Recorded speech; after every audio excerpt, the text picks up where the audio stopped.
And in our Shita, we're going to start with some spiritual opening the pores. And so we'll start with the song, but first understand the connection of song to the Rebbe of Piaseczna and also to Rav Kook, since we are Machon Meir. So the Rebbe of Piaseczna was a musician. He played the violin, and he learned from his father-in-law, the Koznitzer Rebbe. And music was an integral part of his Avodat Hashem. And he says something beautiful, much like King David, who the Psalms, I don't know if you know, they were the songs that were sung in the Beit HaMikdash. And when he made them, they were with musical accompaniment. And so the Psalms that we say are songs. And they were sung by all the Levi'im in the Holy Temple, the Beit HaMikdash. And so the Rebbe wrote in a spiritual journal. This is the journal, once again, that was buried under the Warsaw Ghetto and was found. So he said like this, that a person must build for himself ladders upon which to ascend to heaven. Song, a nigun, is one of those ladders. Every person, he said, has a unique portion in the world of melody. We were talking earlier about everyone has their unique portion of Torah. They also have their unique melody, their own song, as it were. Rabbi Kook, I don't know, I think you take a course with this, that Rabbi Kook book downstairs, the translated one, has little synopsises of his Torah, but in that book anyway. So it says from Orot Tshuva, he wrote, the beautiful and profound emotions of tshuva, spiritual transformation, must be revealed through creative writing. A singer of teshuva will rise. This person will be a singer of life, a singer of revolution, and a singer of the national soul that is currently being redeemed. And that singer could be you. It could be you. And when he's talking about singing, he's talking about poetry, creative writing, and of course, song. So this is a melody. I used to do more than I do now. I'm used to here in the study hall, but I used to go to the Jerusalem forest and there do Hit Bodedut. And so one time I was there, I heard a melody and started singing it. And so I'm going to start with this melody in this song. And just before I start, I just want to make sure, you guys probably know, but maybe someone watching doesn't know, that the word neshama means soul. Now we have various elements of our soul with different names. When we talk about soul generally, we usually say neshama. Like we talked earlier, someone in the street says, hey neshama, what's going on? Soul brother. So neshama means soul. Got it. Okay. Da da da da da da da da da da da da da da da da da da. Da da da da da da da da. Driving down this road, cannot see. Wonder who this Jew is supposed to be. Backseat angels stare up at me. Come on, Sadiq, you're supposed to be holy. Reach beneath the dash, pick your vote stash. Eyes off the road, not gonna crash. Look down from above, where I was, where I am, where I'm going. Keep my good deeds flowing. Hurdle challenge, now I'm growing. Grab my axe, now I'm blowing. Knowing I'm sowing the turnaround. Throwing the badness down. Amp up the real. Concentrate the feel. Got game, got next, got soul, got quest. The spirit of our times. Our words in modern rhymes. A story in modern times. Blowing in your breath, flowing in your chest. Take the next step. We got to free on the shama. Free from what they say we got to be. Free neshama, free to play our part in true harmony. Wasted time, epic tragedy. You can replace stolen money, not stolen time. Unify your mind with the one. Wisdom, understanding, knowledge. Cling to infinity. Well, clinging to infinity. Forgot it, man. Clinging to infinity. I'm gonna try it again. Ready? Back up, reverse. Tshuva, rewind. Wasted time is an epic tragedy. You can place stolen time. You can place stolen money, but not stolen time. Unify your mind with the one. Wisdom, understanding, and knowledge. Cling to divinity. Rise with infinity. Rise. Cling to divinity. Rise with infinity.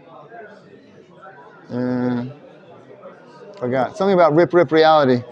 We got to free our neshama, free from what they say we got to be. Free neshama, free to play our part in true harmony. Da da da da da da da da da da da da da da da da da da. da da da da da da da da da da da. So, Bochim to you, and there's something beautiful about like forgetting something in public, because that moment of like, man, I forgot, and there's a little bit of feeling of like insecurity, but that's a total cleansing of all one's sins. So when you feel ever embarrassed, or like you forget something in public, or say, God forbid, someone embarrasses you, there's a little bit of a burning sensation, but no, that's cleansing you totally. So you can't plan for these things, but when they happen, you say, thank God, that's amazing. Gamzula tova, maze gamzula tova, this is also for the good. And I heard a nice, beautiful drash, an explanation of the gam. Just say, it's for the good. Why also it's for the good? Also the journey, all the difficulty of the journey is for the good. So without the journey, that hard part, the goal doesn't mean much. So that was a little aside. Okay.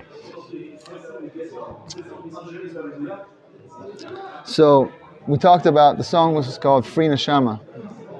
And so Rav Micha Hyman, I don't know if you hear his shiurim that he sends out, I don't know if you get that, but he made a suggestion, and he's the one that I originally learned the Chovat Ha-Talmidim with, the obligations of the student with. And he said that right now we have our neshama, we're united. And our neshamas are captured, they're held in Gaza right now. Our sisters, our brothers, children. And so we're going to take a moment, and he said to connect to them and talk to them and let them know that you're thinking about them right now. And so I'm just going to close my eyes, and we're going to do it as a silent talking within our heads, but we're going to actually right now think about this idea of free neshama. We're going to take the melody, we went into the world of melody, we're going to take the connection we made, and now we're going to talk to our brothers and sisters and let them know that we're in the Beit Midrash, but we're thinking about them, and we're praying for their freedom.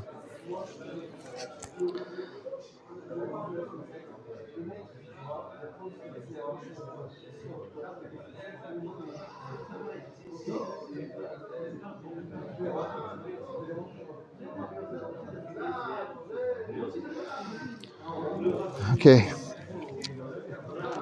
so now we're going to talk about another kind of I'm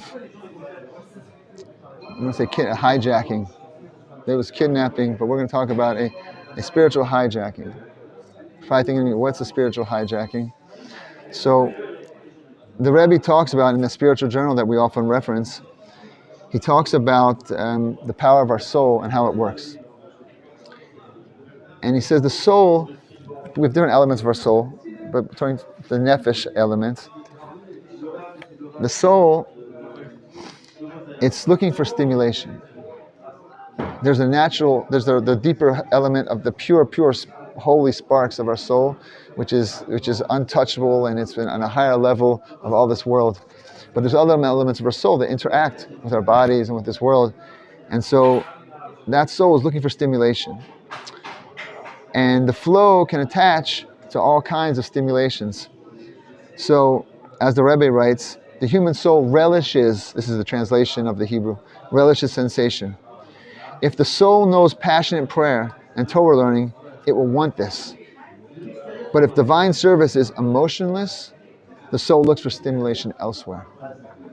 So, what happens if someone grows up without Torah, without prayer, or someone grows up with it in a way that's not invigorating to the soul? So it attaches to the secular world around it. And the soul becomes attached to the various stimulants in the secular world. And so, for example, chocolate cupcake. There's nothing wrong with a chocolate cupcake. It's delicious. But what happens when someone, their life is revolving around chocolate cupcakes? And let's just say chocolate cupcakes can be used as a metaphor. You know what I'm saying? So there's all kinds of things in the secular world that draws people, draws their desires, and draws essentially their soul power. So that's the hijacking I'm talking about. But it's not the kind of hijacking where people come on a plane with guns and take over the ship. It's silent. It's sneaky. People don't even know what's going on. Think about the tragedy of someone living their life, and the day before they die, they wake up and they open their eyes and they realize their whole life's been a hijacking. that there was something real and deep and beautiful and incredible, and it was eternity, and it was infinity. It was joy that you can't imagine. And then they realized that that was there the whole time, but then they were hijacked. Their whole lives hijacked. That's I think, the epitome of tragedy. And interestingly enough, there is no word for tragedy in Hebrew. Tragedy, tragedia, it's taken from Greek, English, and everything like that. So we don't believe in tragedy. We believe in hope. We believe in tshuva, and we believe in turning the ship around. So that's what we're trying to do right now, right here. Each of us that came to Machon Meir, and everyone that may be listening, and everyone out there, we're trying to connect to people, whether it's always ourselves, and also everyone else around us that we can affect. So there's a beautiful idea. It's funny, and sometimes in the study hall, I just see a random book, and I'll go pick it up, and then the first thing I open it up, and I'm like, wow, there'll be something that jumps off the page. So that's what happened.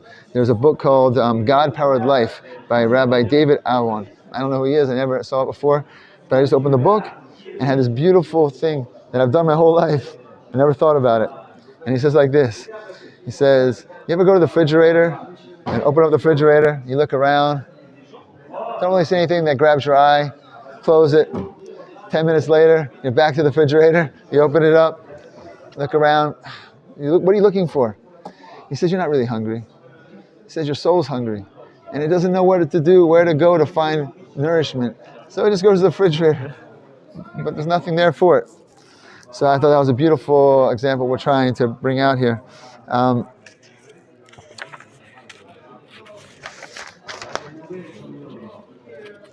So this idea, now see, someone can ask themselves, so why did God make the world like this, that my holy soul and my animating soul is going to be attaching to all these things that in a way that becomes harmful for us and hijacking us in a way from our true pursuits? Why would it be like that? Rav Avner, in one of his books, I believe it's on Orot Tshuva, could be, he says one would never stick their hand into burning alcohol. No sane person would do that. Their whole hand's going to get burnt to pieces, painful. No one would do it. But spiritually, we're going to spend our whole lives sticking our hands in proverbial spiritual burning alcohol. But we don't feel it. In this world, it can be hidden. And so we don't realize it. But we do feel a kind of depression. Like we're saying, the refrigerator, we're missing something, but we don't know what we're missing. And it's buried. And so, why? Because it's part of free choice. If things were apparent, if everything spiritual was apparent as much as the burning alcohol, there would be no free choice. Obviously, you're not going to stick your hand in burning alcohol. If it was all clear how damaging spiritually certain choices would be, then it would be no-brainer. So that would take away our whole purpose of being, which is to choose goodness, to choose to come closer to Hashem, because that's earning closeness, and it's a whole different ballgame. That's really what approximates us to Hashem, as it were, is the ability to make an actual choice. He gave us this power. Within His whole running the universe, He gave us this power. And that's really where it's all about. That's what this, so we have the duty, we have an obligation, the student's obligation, to take back our soul that's been hijacked. And it's an investment, really, not only in this world, but also in the next world. It's an investment that not just it's going to make some future world I'm not sure about better. This very world, this very life. And I can. It says we're an edah, we're an ed. In Shema Yisrael, Shem Elokeinu Shem Echad, there's the ayin and the daled are written bigger. You guys are aware of this. And it spells the word ed, witness. And I am a witness to myself. I can say this is real, and that it's a long, hard process, but that there can be a serious change, and that it's such a joyful and beautiful way of living in this world. And it's also an investment for eternity. So now we're going to start going into the text a little bit. That's the opening. So we're going to go to my 148, which is your page. Sorry.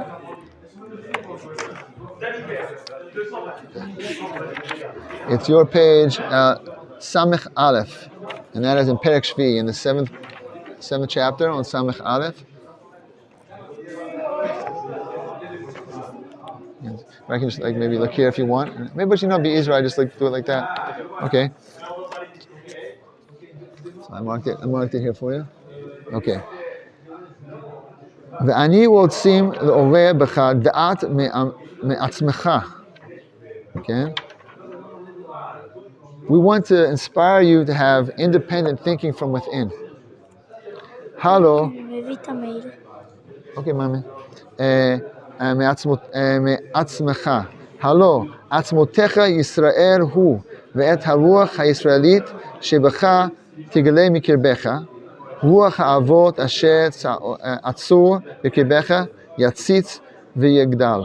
Okay? So here we have our inner essence is of Israel.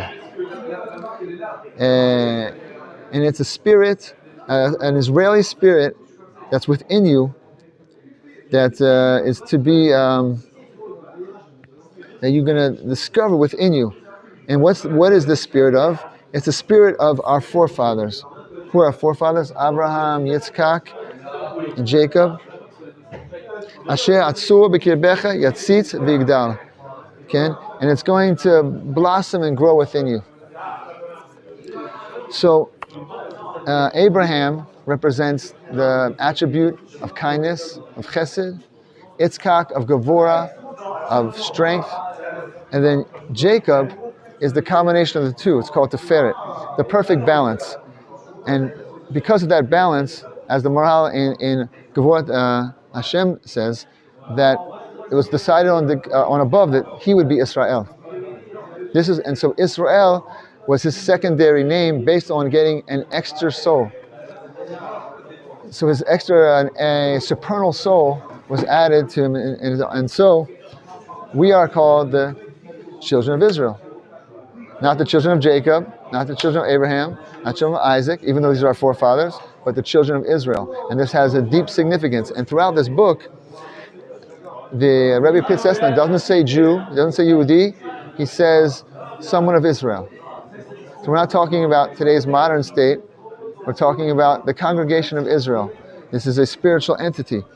And so, this is what we're talking about, is that when we go back to saying what is truly inside of us, what isn't true, what we're truly looking for, it's this inner spirit of Israel. And that's why the Rebbe is always talking about Israel, Israel, Israel, Israel. We can understand that we're talking about this, and it means to overcome an angel. It means this holy element that we're higher than the angels in a sense. And okay.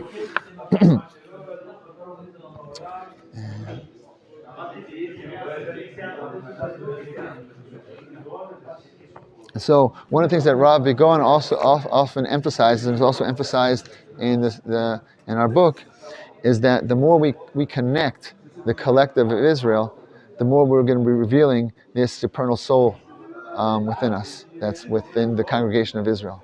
Okay, so everything we're doing about, like for example, if we're not activating ourselves in this area, we're only activating ourselves in the sort of the secular pursuits, then we're not necessarily attaching. But however, with the right intention and activating ourselves in different areas of the world, if we're doing it for the purpose of connecting to the Am, of strengthening the Am, then it can have the same implications. So it's very important, our kavanah, and how we think about what we're doing, and then the excitement of it too is very important. And that's why being in Israel is such an incredible and important thing, is because we're living what we're talking about. We're living the nation, we're living the entity, we're living in the land, and things that are going on are so big right now. Right now, I mean, we're literally in a war defending our borders, and it's a war for the survival of Israel. And so it says that currently another addition to add to the Tanakh, to our scriptures, is being written right now, and we're living right in the middle of it. So the more we connect to that, the more we strengthen the klal, and the more we strengthen ourselves to this level of Knesset Israel, the congregation of Israel. Okay, so let's go back to our book. I'm going to go to, I'm going to tell you real quick. Okay, we're going to go to, it's, sorry. I'll show you here. I think it's here, I think. No. Here we go. Okay. Okay. כל איש ישראל, איכשהו, כמעט אי אפשר לא להיות ישראל, עובד את השם בלב יבש, בנפש ישנה ותמונה. אם לא יעלה את עצמו על כל פנים לפעמים למעלה מעצמו, למעלה מכל העולם. משה רבנו אמר לישראל, אתה הראת לדעת כי אדוני הוא אלוהים אין עוד מלבדו. So what do we say? Each and every Jew, regardless of his level, is virtually incapable of being an Oved Hashem, working for Hashem, if his heart is dry and his soul is sleeping and it's withdrawn, hidden. It is imperative, we must, even for all of us, to elevate ourselves to a point beyond the self, beyond this material world, at least sometimes. We're not angels. We have to find moments that we take ourselves to above the material level, to this upper spiritual level. And Moshe Rabbeinu told Klal Yisrael, the Rebbe is mentioning Knesset Israel, Klal Yisrael, you were shown things for you to realize that it is the eternal who is God. There is none other than besides him. And it says in Hebrew, Ein od milvado. And so I brought with me a prop. So my friend Svika, he made these patches for soldiers, and they have these like Velcro things on the side. They stick them right there, and so we see it's the Magen David, and it says there, "Ein od milvado." So connecting to the idea of really everything is from Hashem, and connecting to this, taking ourselves out of the material level to the higher level, and connecting to the upper spirit. So you're a dry soul. It's likened to being material and disconnected from the cloud. It's dry.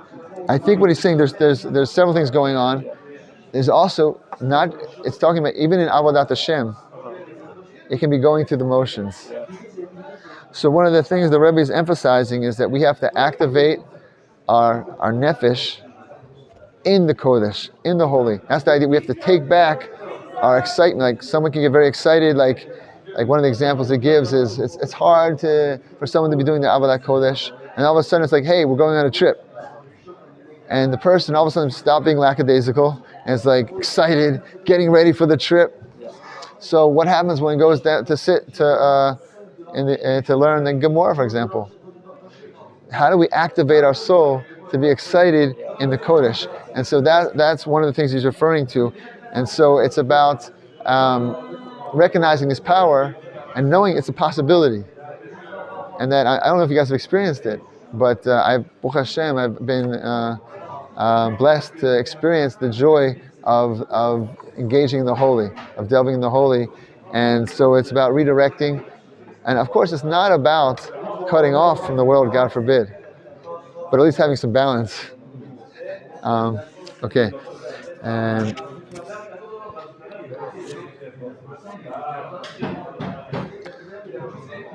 so we're talking about what's going on then. Why is our soul so strongly invigorated by public opinion and culture and foreign stimulants? Why does every home focused, not every home, but like so many homes, focused around a screen, a television screen? So when I was growing up, it was 3 channels, pretty basic, but it was right there in the middle, sitcoms, and it was very focal to the house, centrifugal to the house. Today we have like movies on demand in our pocket, and so entertainment is a massive, massive, massive influence in our world and on us today. So has anyone ever thought, what is entertainment? Something something make you happy, Something. make you like keep on the track, and out of the things that you usually do. Good answer. Yeah, something that distracts you from your uneasiness and also your material situation. So you said the word distract, and I'm going to flow with the word distract.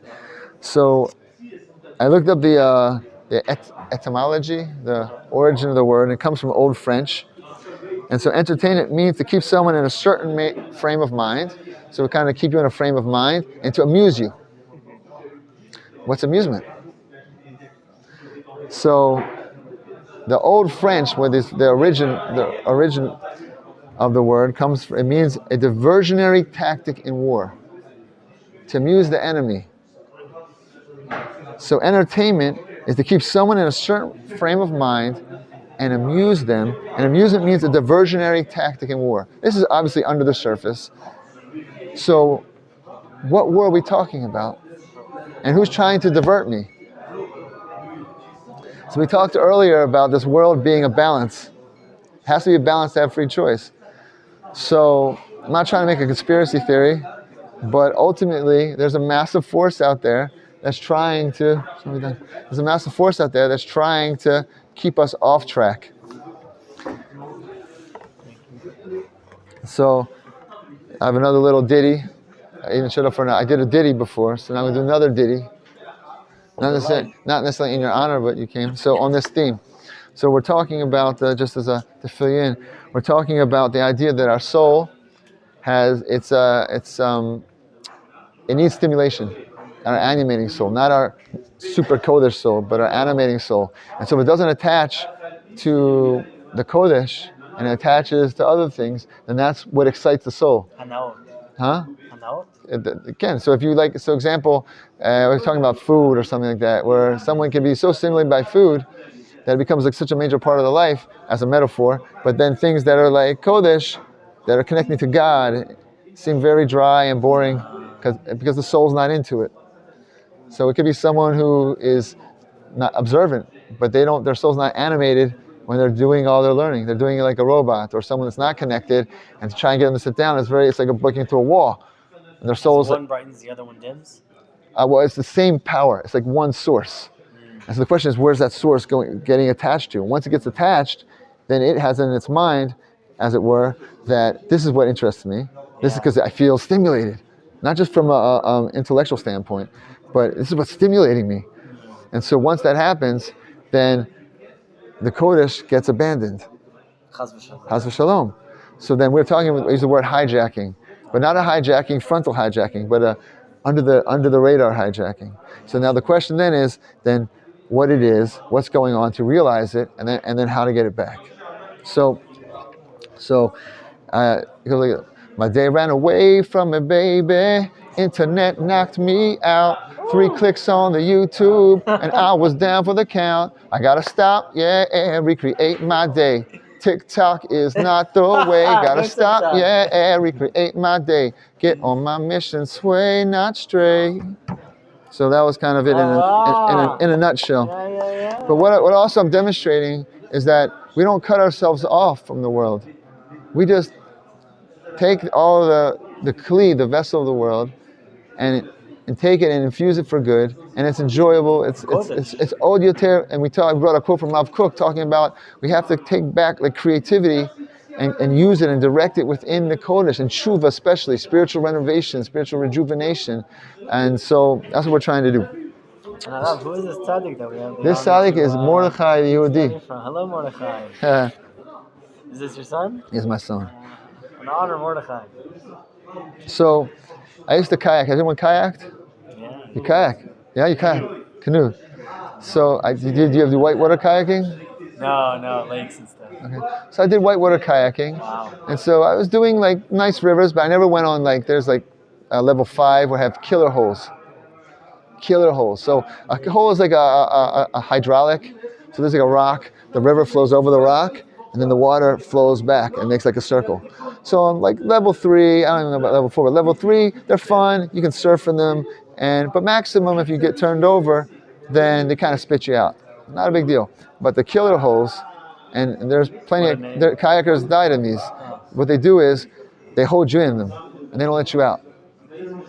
So they just spin you like this and hold you in. So what's the natural tendency if you're underwater and getting spun around and you can't get out? What's the natural tendency? To die. Oh no. How would you try and get out? Swim up, swim to the side, but that won't work. In the killer holes, that's what keeps you. Will keep you in there. You got to swim down. So it's a metaphor. Basically, we're in a current.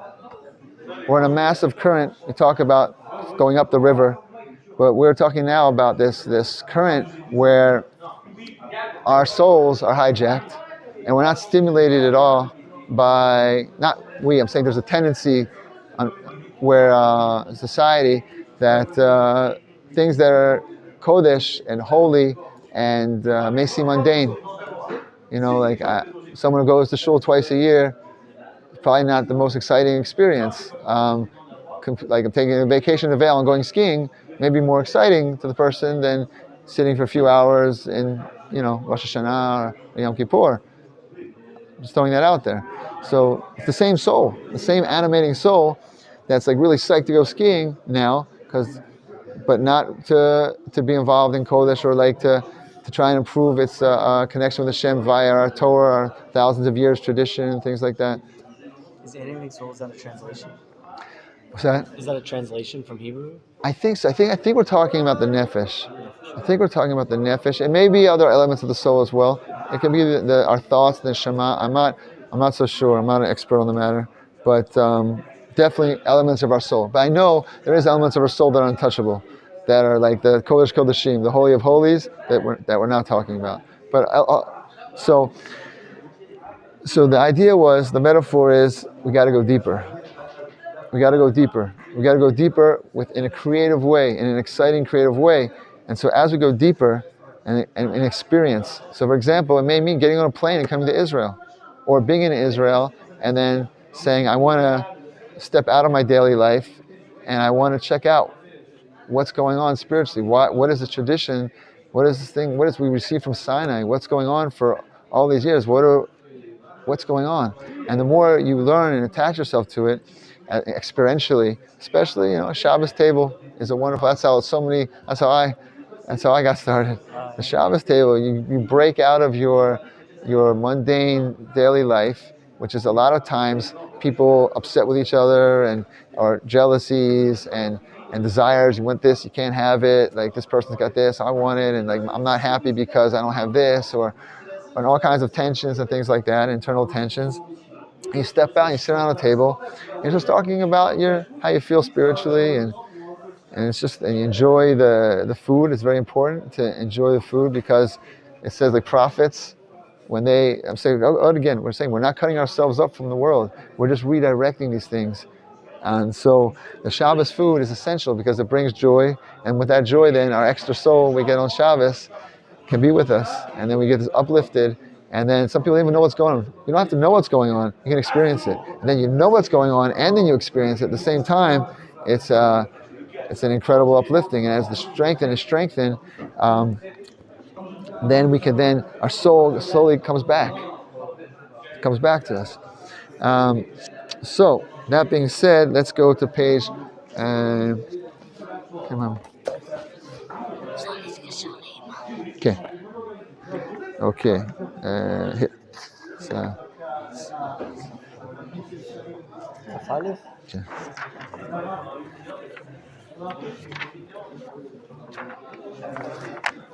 Okay.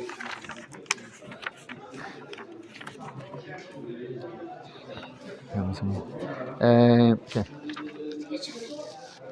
Oh, the phone's back there. The phone's over there. מוכרחים, מוכרחים לחדור אל נפשו לעוררה, להליבה, שתרגיש מעט על כל פנים מנועם הערה, הערה מזוהרה עילאה. תשתוקק ותתקשר. Okay? So we have to like pierce our soul. One second. Oh, sorry, סליחה. Okay, so we're forced to pierce our soul and to excite it, to ignite it.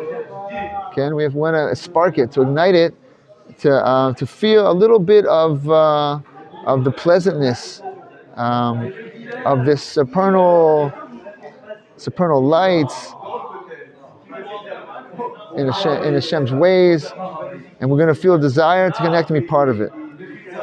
So we have to somehow figure out how to, and this we're going to in the future talk about how to get there. Right now we're talking about the idea, the concept, and then there's going to be a process of how to do this.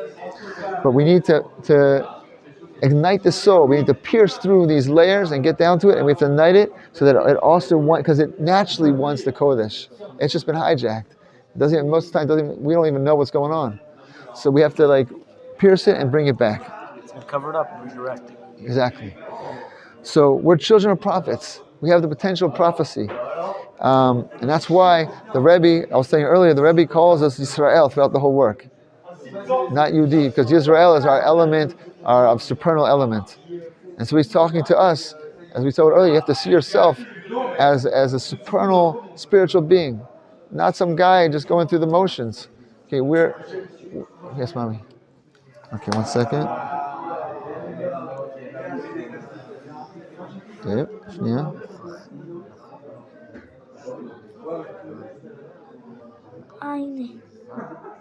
Yeah.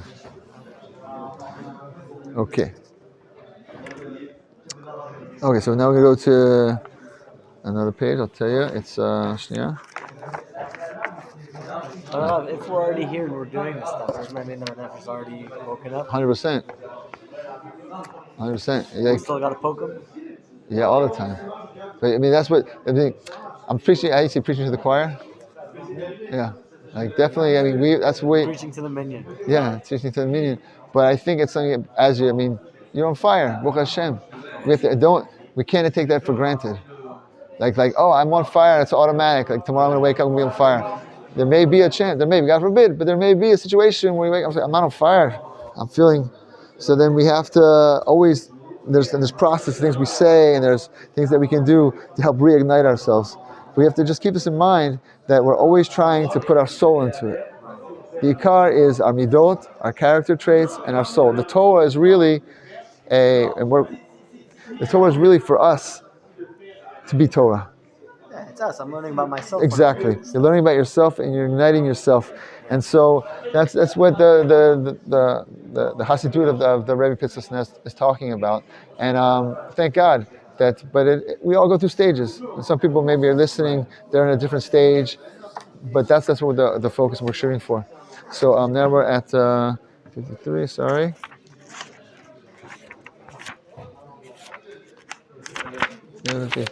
Okay. And this is, okay. And there is a mechanism of the soul feeding itself, right? Right? The salary of a mitzvah is another mitzvah. Oh, right? Yeah. Well, yeah. So it says, why is a mitzvah another mitzvah? Because the idea of the mitzvah is it's out of this world. It's such a high, there's no value in this world that can equate the value of a mitzvah. Because again, we believe in one God and two worlds, this world and the coming world. Okay, and this is a very important part of our whole belief. And it's all down by our prophets and our Torah, is that it's eternal. And so when we do a mitzvah in this world, someone could give you an airplane and a mansion and I don't know, they can even something like that's nice, like and the ability to write a great book. And you're like, oh man, I'm an author, I wrote a great book, I have an airplane and this, and I can help people with all this money I have, and I can do amazing things. And it's all great. Well, that's actually a mitzvah, so that doesn't count. But so forget that part. But nothing in this world that's material can equate the value of a mitzvah. So that's why the reward of a mitzvah is another mitzvah. Something of its equal Yeah, caliber. yeah. And so really, part of the idea is that the joy is in the doing, and it's not in the resting. Like I'm retired. There's no joy in retirement. Ask anyone who's retired. Most of them will tell you that they prefer their active lives, depending. But there is an element where the enjoyment is in the doing, especially in the Kodesh. So we're always working because that's where we want to be. That's where the joy is. And so, skar mitzvah. I hope that makes sense. Okay. So now, we're here. Okay. So it says, Adam Rishon hamibechirot raot shel shar bnei Adam v'kurei nitgasham אף הוא ומכסה ומסתיר את נשמתו וכל עצמותו עד שאינו מכיר את עצמו ואינו יודע מאוצר השמיים אשר בקרבו. Okay, as what happened? At the beginning of time, we had Adam Rishon, beginning of man, Adam Rishon, the first man. He made a mistake, and thereafter, humanity made negative decisions. Okay. I'm doing the pieces because it's in the bottom of the first paragraph. Okay. Starting from Adam Rishon. Adam Rishon. Okay. Okay. And so, as the stakes and that we made, the sins we made, the world became more material and more material and more material and more material and more material, and the more material it becomes, the more it covers and hides the neshama. And the person's self-awareness of this gets hidden, so that the self-awareness becomes totally into oblivion, and we're oblivious to the celestial treasure house that lies within. So we made decisions, and we make the personal decisions, and generations made decisions where it's like the clarity gets more blurred and more blurred and more blurred until we're not even aware of how holy we are, how incredible we are. And this is all humanity, by the way. All humanity we're talking about is within this same framework where we're in this level of hiddenness, such total hiddenness. And it says, so what's he say? The next, V'ikar avodatohi. So the whole focus of one's avodah in the world, working in this world, he she'orer et nafsho v'gibirena al gufo, is to waken our soul, empower it, and put our soul back in the driver's seat. Essentially, we're body and soul, and the only question is who's working for who? Is the soul? Remember we talked about the soul is animated, and the body can pull in all kinds of directions. The body is the source of all these different desires and things like that. And so next thing you know, the body is telling the soul what's good for it, what it wants. And oftentimes, it's not logical. People do very illogical things. You can have a scientist who's a genius, and he knows how damaging something is, and he's doing it all the time. You say, well, you're a genius, you're a scientist, you know what you're doing is so damaging. Why are you doing it? Because I want to. Why does he want to? The soul's been hijacked. When you see a doctor, go out for a smoke break. A smoke break, and a lot of other really crazy stuff, like. So what happened? The soul got hijacked. So it's our job, not only from an intellectual level, which is a big part of it, but also from an experiential level, to bring our soul back and say, it's like a good friend, and like you can't just tell him what's good for him. You got to bring him along. You got to drag him and say, let's come on, man. And then it's going to be hard at first, and then eventually, slowly, the walls break down, and then it's a long process, but it's extremely worthwhile. We're saying, right, treat the soul as a friend, right? Like a friend, and bring him back into the driver's seat and stuff like that, and help him overcome the body. Who am I in this relationship with my soul? Wow, it's a good question. We don't have to dive into. No. That's a great question. It's a great question, and I've heard different things, and I definitely don't have like a one. So this is the answer, but I think I can give some idea. Is that what did Hashem give us? Hashem gave us a body.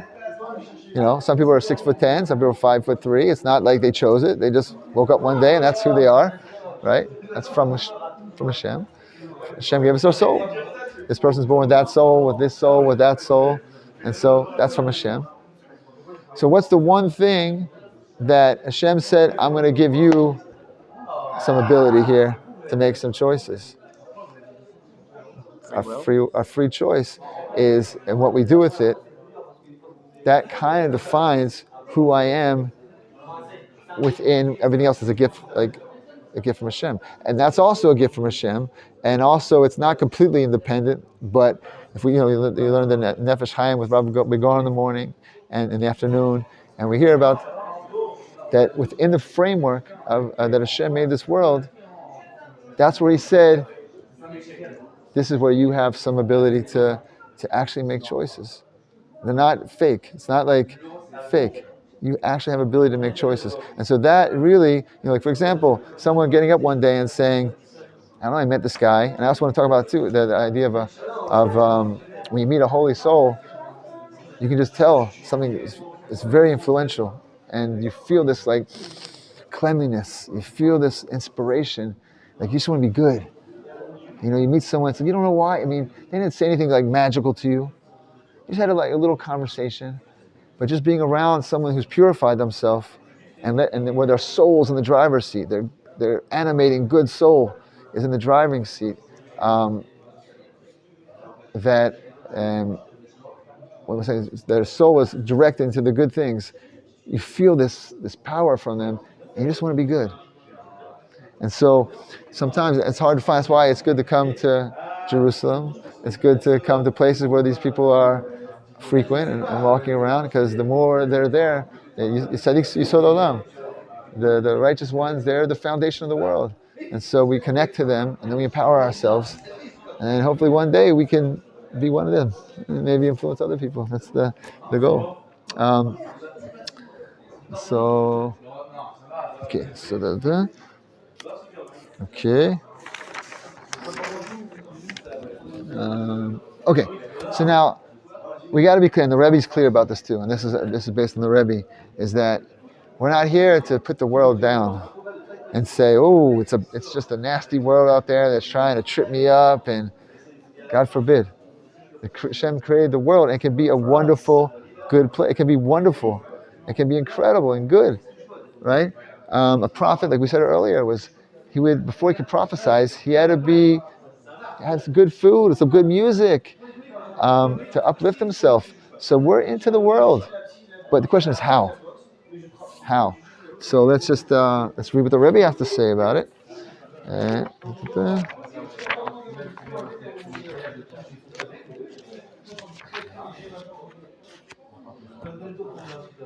Okay, so this is going to be on your page. Sorry, some different books here.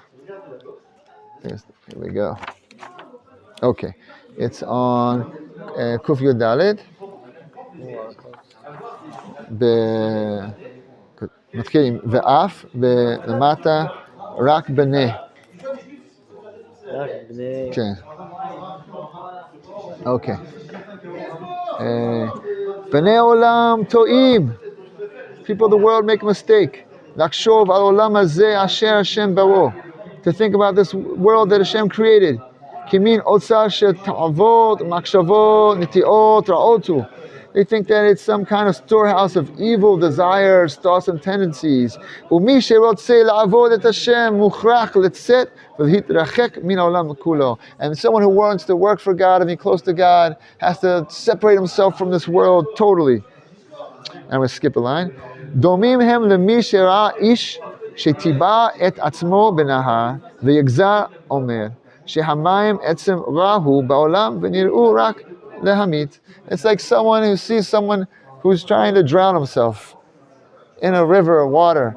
And so he says, oh, water's a terrible thing. Look, it's killing somebody. Can you live without water? And I'm going to skip again. Hamit et atzmo behem ra'im hem hamayim. Again, once again, he says, what? The water was created to cause death. Here I see someone dying in the water. Obviously, it's a mashal. The whole world, most aspects of it can be used for good. Are incredible, but it's about how we access them and use them. And so we have to combine our intention with our actions and they're never mindless. So how someone goes about doing something can have two different totally effects. Someone's running away from life all the time, and they're in a hobby, and they're avoiding life in their hobby. Or someone says, I have this hobby, and it to energize myself, to get psyched up, and you can use it for all good purposes, or just to get your energy level up and excited, to then go do your avodat Hashem, your work for Hashem. So it's how the parvei things, the things that are in the middle, not good or bad, it's how we go about using them. And that's a big part of how we define ourselves as well. To the answer to the earlier question, who am I? How do I approach the world? What am I doing with my permissible things in the world? How am I using them? And that defines myself. The one thing it says that Hashem doesn't tell us if you're going to be good or bad. When you're born, that's free will. That's the power of choice. He doesn't say to you, this one's going to be good, this one's going to be bad. He says, go for it. You have the power of choice. Okay. He doesn't just say go. He says, I'll support you the whole way, right? Oh, yeah. God forbid.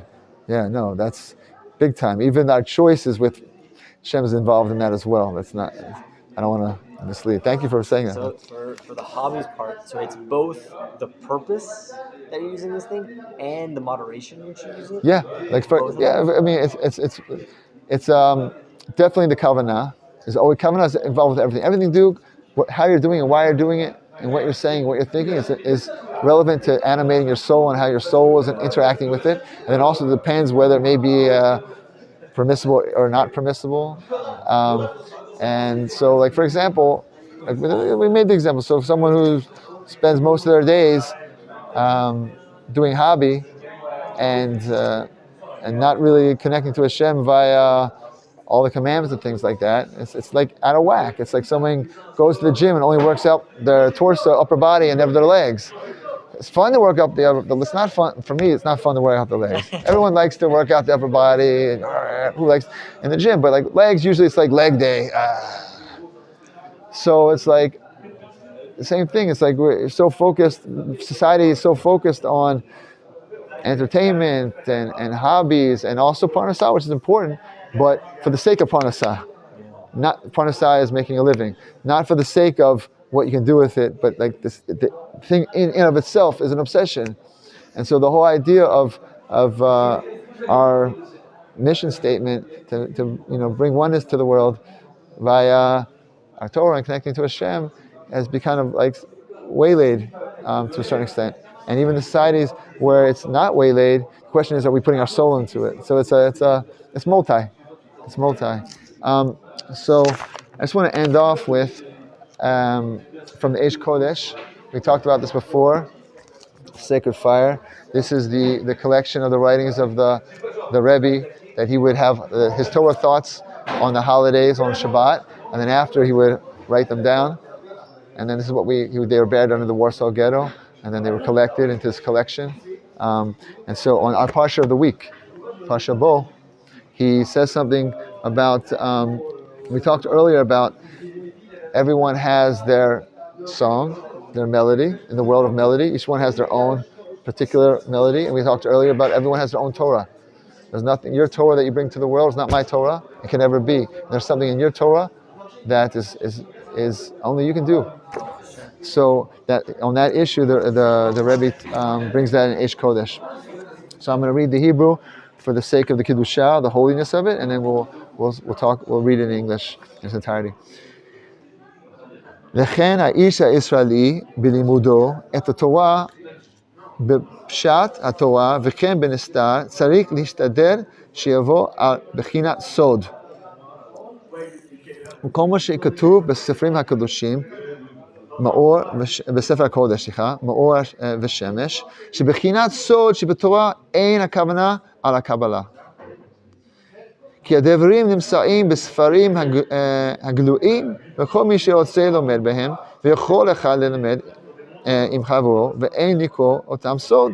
רק בחינת סוד שבתורה הוא התגלות האלוקות שנתגלה לכל אחד לפי ערכו על ידי התורה, וזה באמת סוד שלא יכול אחד ללמוד עם חברו ועם תלמודו, ונשאר לכל אחד לו לעצמו ולפי מצבו ועבודתו. למדת? סליחה. I'm going to read it now. Okay. Okay. So this is a bit of a loose translation, but it gives the point. So every Jew learning the Torah must strive to reach for the hidden, the secret, the sod. There's pshat, drash. Sod is the secret level. Whether he's learning the text on a simple scholarly level or studying the arcane meaning, he must always try to reach for the mystery, which is the light of God in that Torah. In the holy book Ma'or Vashemesh, we learn that when we refer to the mysteries of the Torah, we're not talking about Kabbalah. Whatever is written, published, and can be learned out of a book cannot be the mysteries of the Torah, the Sod. If anyone and everyone can discuss it and teach it to their friends, there's no point in calling it a mystery, a Sod. The real Sod, mystery, is in each individual's revelation of God through his own study of Torah. That is truly a Sod, truly a mystery, because no one can teach a friend or a pupil this secret.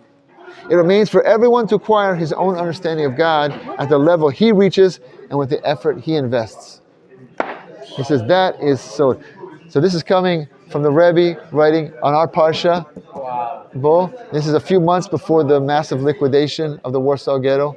So it's only a few months, his last few months in this world, physically.